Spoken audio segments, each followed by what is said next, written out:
4 বছরের প্রেম শেষে পরিণয়, পাকিস্তানি জামাই ঘরে ফিরবে বাংলাদেশি বউ নিয়ে। ক্রস বর্ডার বিয়ে নিয়ে দিনরাত এক করছে শরীয়তপুরের জাজিরা। মেয়ে যাচ্ছে শ্বশুর বাড়ি।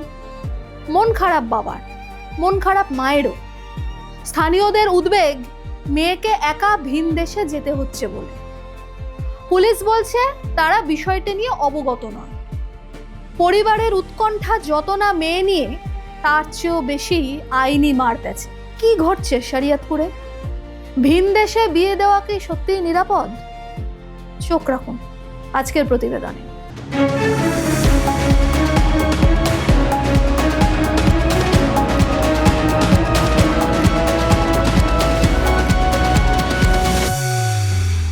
মেলালো সে মেলালো। আচ্ছা, এমনটা যদি হয়, মানে ফেসবুকের কথাই বলছি আর কি। 4 বছরের প্রেম পরিণতি পেল পরিণয়। আলাপ ফেসবুকে, সেখান থেকে ভালো লাগা ও শেষে ভালোবাসা। মোজাম্মেল আর তানজিলার লাভ স্টোরিতে এখন দিনরাত এক করছে শরীয়তপুরের জাজিরা। পাকিস্তান থেকে বাংলাদেশ, লাহোর থেকে শরীয়তপুর। গত 16 জুলাই নিকাহ সম্পন্ন হয়েছে মোজাম্মেল তানজিলার। বছর 26-এর মোজাম্মেল হোসেন এখন জাজিরার জামাই। 19 বছরের কন্যা তানজিলা এখন আর শুধু প্রেমিক প্রেমিকা নন, স্বামী স্ত্রীও বটে। নবদম্পতি পাকিস্তানে যাওয়ার তোড়জোড় করছে। এই তো সেদিন 11 জুলাই লাহোর থেকে সোজা জাজিরার বিলাসপুরে এসে হাজির জামাই মোজাম্মেল। শ্বশুর মজিবুর শিকদারের মেয়ে তানজিলার সঙ্গে নিয়মিত চ্যাটিং এবং ভিডিও কল। প্রেমের প্রাথমিক লক্ষণই ছিল এই দুই মাধ্যম। কন্যার পরিজনরা ভালো জামাই পেয়ে দিলখুশ। তানজিলার মা আসমা আক্তারও একেবারে টেনশন ফ্রি, সঙ্গে আশাবাদীও। পরিষ্কার জানিয়েছেন ছেলের সঙ্গে নিয়মিত যোগাযোগ আছে, তাই ভয় কি। মেয়ে যাচ্ছে পরের বাড়ি। মনটা একটু খারাপ অবশ্য, তবে ওইটুকুই। এদিকে তানজিলার বিয়ে ও শ্বশুরবাড়ি যাত্রায় শান্তিতে নেই এলাকাবাসী।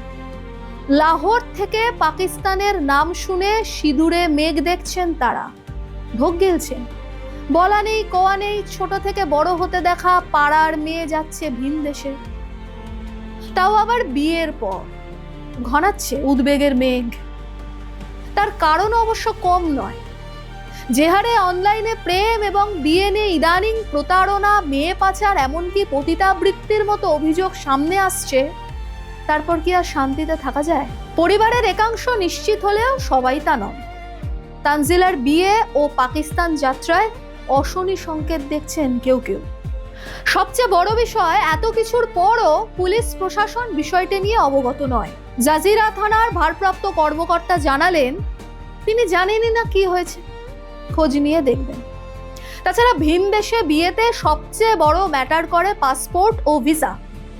ইদানিং যা নিয়ে নানা সমস্যা ও নানা জটিলতা তৈরি হয়েছে। থানার তরফে জানানো হয়েছে সবটা খোঁজ নিয়ে আইনি বিষয়টি খুঁটিয়ে দেখা হবে। লাহোর টু শরীয়তপুরের এই বেআই সম্পর্কের কথা ফলাও করে প্রকাশিত হয় বাংলাদেশের একাধিক খবরের কাগজ ও পোর্টালে।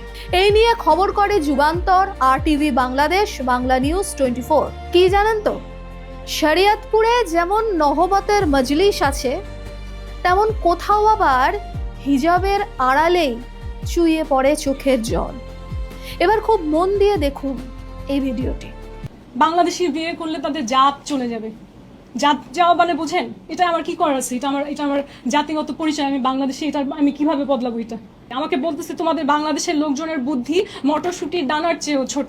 আমাদের তো দেখলে হাসি পায়। বাংলাদেশি তরুণীকে বিয়ের প্রতিশ্রুতি দিয়ে সৌদি আরবের তথাকথিত স্বামী এবং তার স্ত্রী প্রশ্ন তুলেছেন খোদ জাত নিয়েই। তারা বলেছেন মটরশুটির দানার চেয়েও নাকি ছোট বাংলাদেশিদের মন ও মানসিকতা। দেখুন তাহলে বুঝুন, বুঝে দেখুন। আমি বিদেশি বলতে খ্রিস্টান হিন্দুর সাথে বিয়ে করতে যাইনি। কার সাথে গিয়েছি? একজন মুসলিম ব্যক্তির সাথে। এবং সত্যি বলতে যেটা আমার কাছে তখন মনে হতো, এই ব্যক্তি মনে হয় আমাকে জীবনে আলোর পথে আনতেছে। হ্যাঁ, সে আমাকে নামাজ পড়তে বলে, আমাকে বোরখা পড়ায়। এত কিছু করে কি লাভ হয়েছে? তারপর তো তিনি আমাকে প্রতারণা করলেন, তাই না? তিনি তো ধর্মটাকে আসলে অস্ত্র হিসেবে ব্যবহার করলেন আমাকে গাধা বানানোর জন্য। নামাজ পাঠ করানো থেকে বোরখা পরানো সবটাই নিয়ম মেনে করার পরও বাংলাদেশি এই তরুণীর কপালে জুটেছে কেবলই বঞ্চনা। ভেঙেছে স্বপ্ন, চোখের জলটুকু ফেলে যিনি বলছেন এটা ঠিক হলো না। যে দেশে এত মানুষ হজ করতে যায় সেখানে শ্বশুরবাড়ি পেয়েও তার এই প্রতিদান, প্রশ্ন করেছেন, মেলেনি উত্তর। অপমানিত লাঞ্ছিত এই তরুণীর কাছে কোনো উত্তর নেই। আশার আলো ভেবেছিলেন যাকে, তিনি চূড়ান্ত অসম্মান করেছেন তাকে। এমন খবরে হয়, কেউ তা রাখে, কেউ না। তানজিলার মা ভালো জামাই পেয়ে ঠিক যত না নিশ্চিন্ত, পরিজনদের একাংশ ও স্থানীয়দের উদ্বেগও ঠিক ততখানি। আবার ধরুন, বাংলা ট্রিবিউনের এক প্রতিবেদন বলছে বাংলাদেশ থেকে এখনো প্রতি মাসে 500 নারী ও শিশু পাকিস্তান ও মধ্যপ্রাচ্যে পাচার হয়। এদের মধ্যে গড়ে 400 জন নারী ও 100 জন শিশু থাকে।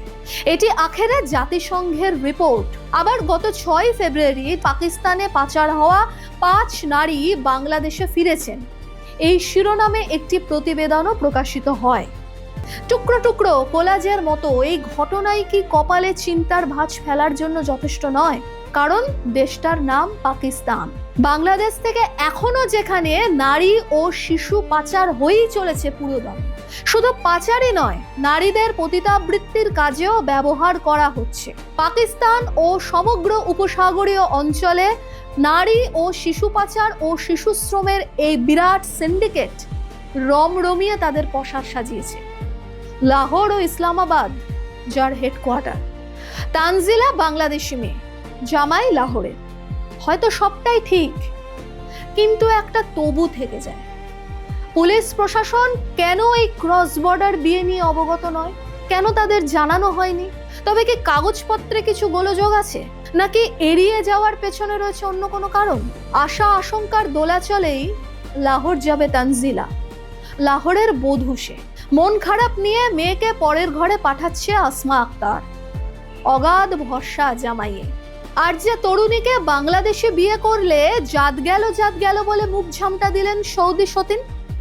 জাতের নামে বজ্জাতি দেখে যে তরুণী নীরবে ফেললো চোখের জল, তার বিচার হবে তো? আমার কাছে তখন মনে হতো এই ব্যক্তি মনে হয় আমাকে জীবনে আলোর পথে আনতেছে। হ্যাঁ, সে আমাকে নামাজ পড়তে বলে, আমাকে বোরখা পরায়, এত কিছু করে কি লাভ হয়েছে? তারপর তো তিনি আমাকে প্রতারণা করলেন, তাই না? বাংলাদেশি বিয়ে করলে তাদের জাত চলে যাবে।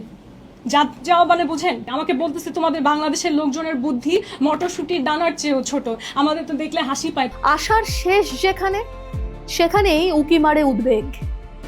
তবু সব ভালো হোক, আলো হোক। দেশকাল ভুলে সব মায়েরাই তো তাই চায়। কেমন লাগলো আজকে প্রতিবেদন? লিখে জানান কমেন্টে। ভিডিওটি ছড়িয়ে দিন, লাইক শেয়ার অবশ্যই করুন। সেই সঙ্গে চ্যানেলটি সাবস্ক্রাইবেরও অনুরোধ রইল। দেখতে থাকুন জিও পালস টিভি।